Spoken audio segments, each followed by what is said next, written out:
Hello, and welcome to another edition of Artfully Orange. I'm Vicki Landon, and I am here with Nina Streich, who is the founder and festival director of the Global Peace Film Festival, now Global Peace 360. So Nina, welcome, and please, would you tell us a little bit about the mission and the work and what Global Peace 360 does? Well, first of all, it's wonderful to be with you, Vicki, and I'm so excited for you to be in this new position, not so new anymore. So Global Peace 360 actually has a degree sign after the 360 because it's 360 degrees, 365 days a year, providing programming and information and things like that about through film, media arts, all art forms, to inspire people to make the world a better place is basically the mission. The festival was founded in 2003, and so this is our 22nd year. Very excited about that, and our new leadership, David Wheeler, terrific. Really excited to have him at the helm. It's fantastic. So, of course, you and I met as part of the arts community here in Orange County, but I know you have had a long and storied career prior to that. Will you tell me a little bit about Nina's journey and career history? Well, interestingly, I still live in New York. I've lived in New York City for the entire duration of the festival and have come down to Orlando since 2003, when I really didn't know anything about Orlando. But fell in love with the community, fell in love with the city and the area, the county and the area, which is why the festival grew and thrived in Central Florida. My background is I started out as a film editor, actually. I used to cut trailers for major motion pictures. The first film, the trailer or the campaign that I handled, the whole campaign, is called American Gigolo, which many people will have heard of. I've done trailers or parts of the advertising campaigns for films including Raiders of the Lost Ark, The Elephant Man. I mean, over 50 films. I went on to be an events producer, and in that capacity, I got involved in electoral politics and became the deputy film commissioner for New York City in the Dinkins administration in the early 1990s. After I left that job, I sort of tripped into film festivals and was the development director for the Nantucket Film Festival, became the development director and festival manager for the Newport International Film Festival in Rhode Island. And when I was doing that, I was asked to start the Global Peace Film Festival, which has become my became my focus very quickly. So tell me about that. Tell me about how you were who birthed this idea and why the Global Peace Film Festival and why you and why Orange County? Well, 2003 is the year that the Iraq War started. And the person whose idea it was, who hired me to create it, is an American-born of Moroccan descent. He was a businessman who had business interests in Central Florida, in Orlando, actually. And he wanted to do something about the war. He's a devout Muslim and a conservative Republican, actually. And he wanted to do something to say that Islam is a religion of peace. And I'm Jewish. I'm a Democrat. We were polar opposites in that respect, except that, our political differences were greater than our religious differences.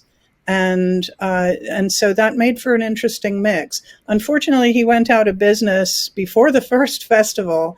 And when I came back to wrap up in January 2004, I was like, well, this is, there's nothing like this down here. I think I need to give it a go.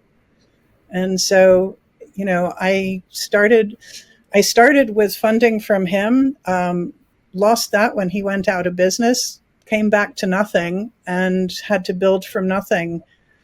Really struggled the early years, and was actually able to survive the early years by getting some international festivals. I met some a Japanese cultural intermediary who said, "Oh, you should really do this in Japan." And in 2006, 7, and 8, that's what we did, and that was where a lot of the funding for the festival came from in those years. That's fantastic. So, I'm thinking about the trajectory of your career path and starting with film editing and cutting trailers and this sort of maneuver into activism work and social justice work. Nina, you don't know this, but I did a little Googling before we joined together today, and I found a 1982 video interview with you Oh, regarding the that. Rally for Nuclear Disarmament. Tell me about that Yes, project and experience, I, and does that inform the work you're doing today? I have always been an activist. When I was 11 and 12 years old, I marched for to save the whales. Um, I I've always been engaged with issues that meant a lot to me: women's issues, peace issues, anti-nuclear issues. I found that clip recently too, and it just cracks me up because I grew up in England. That's another part of my background. I lived in England from the age of 9 to 23, and my I, to basically to get along, I actually lost my American accent. I was born in America, in New York actually, and I lost my American accent very quickly.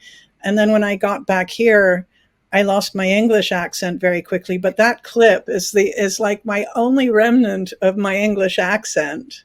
So that so yes, I was the media coordinator for that. I used to when I was cutting trailers. On the weekends I would work on anti-nuclear demonstrations.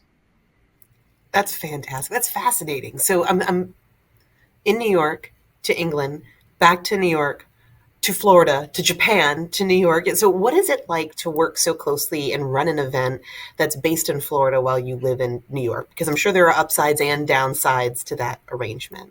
Well, the real upside is that I started working virtually many years before everybody else did.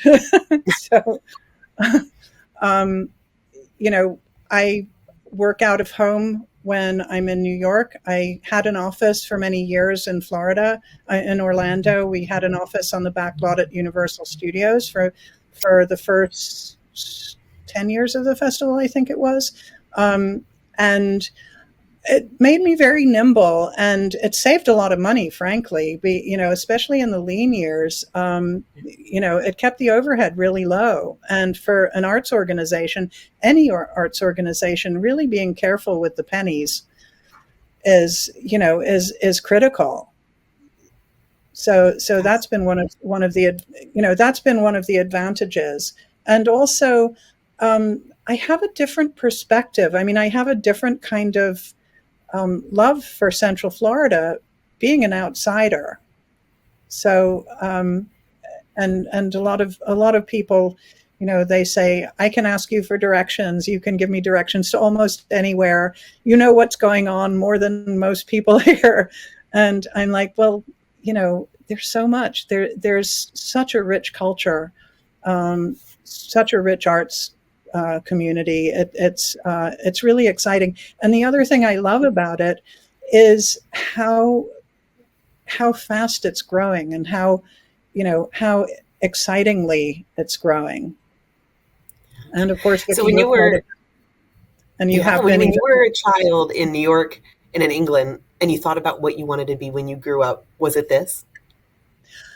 Um, my I would call him my lifelong mentor, was a writer named Millard Lampell, and he was actually one of the Hollywood blacklisted writers in the 50s, and he he would tell me how film, media, television can change the world. And from the time, I mean, I met him when I was 11 years old. He was a very good friend of my parents. And from the time we started talking about stuff like that, that was what I wanted to do, to use film or creative media of some sort to change the world for the better. So, has your idea of what it means to be an advocate changed over time? When you think back to 1982 and nuclear disarmament and 2024 and global peace 360 degrees, what does that evolution look like to you? Oh, gosh, that's a tough one. I was more radical back then, for sure. Are you catching Uh, more flies with honey nowadays? I think so, yeah. And Yeah. also, the interesting thing is the politics in Central Florida is very different than the politics in New York or the politics in England. And one of the really important things is to understand the community you're in. And the programmer for the festival, Kelly Devine, who's fabulous, she also lives in New York. She lives out on Long Island, and so it's the we're the the key to putting the program together. And she is very adamant about understanding the community. And for the until this past year when David assumed the leadership and I didn't have to come down so much, um, uh, I would come down a lot and really just go out and meet with people and hear what different organizations are doing and what's important to different organizations, what's important to the community. And that's how we think about the programming, is that it has to address the people who we want to see the films. We have to be, we don't, we want to program films that will actually inspire people rather than talk over them or not tap into existing interests. Right, right. So we'll have an opportunity to do just that with Global Peace 360 Degrees, which is doing its work year round. And then the festival itself is coming up in just a couple weeks. Where can people go to find out information Yes. on dates, times, films, and all of that? The website is peacefilmfest.org, and all the schedule and program information are there. The opening night film is, I'm very excited to have this film. It's called Following Harry. It's about Harry Belafonte and his activism in the last decade plus of his life for social justice and inspiring young people. The film starts with the death of Trayvon Martin and his work with the Dream Defenders, and carries on through his work with the women who started the Women's March in 2016, 2017. We have screenings at Rollins College and Bush Auditorium and the Winter Park Public Library. They've both been our partners for many, many years. And for the first time this year, our closing day, which is Sunday, September 22nd, is going to be at Afro TV on iDrive. And we're taking over the entire facility. Among other things, there's a full program there. Among other things, we have the premiere screening of the migration films for Fusion Fest, for the 2024 Fusion Fest, which Global Peace Film Festival was an initiator of that program of the migration films. And we also have a live theater performance brought to us from Descolonizate Teatro of a play called Ursula. My Spanish accent is truly horrible. So I apologize for that. But we're very excited for that. That is part of our collaboration with DESCO for the Orange County Diversity, Equity, and Inclusion Grant. So that is the culmination of that grant. So those are things that are happening. Many other things are happening, other films and all sorts of things are happening at Afro TV on the And Sunday. all of that is available at, you said, peacefilmfest.org. Peacefilmfest.org. Yep. And the following week, the 23rd to the 29th, is our virtual week, and we're going to have at least more than 20 films online available for free worldwide. So tell your people, your friends all over the world to watch, to go from the 23rd to the 29th online to see the virtual films. our That's Free great. for All program. And then That's starting in October is we hope it's scheduled for October, is the first Kaleidoscope 360 screening in Luminary Park in the Creative Village, and that kicks off the whole Global Peace 360 degrees uh, programming. that's So great. very Nina, well, excited. I'm very excited, particularly about this Harry Belafonte film. When I think about an artist turned activist, and we're here speaking with you, another artist turned activist. So folks can visit peacefilmfest.org for all their additional information. And Nina, thank you again so much for joining us and having this chat today. Wonderful to be with you, Vicki. Oh, thank you. And then we'll see all of you on our next episode of Artfully Orange. Thanks for joining us.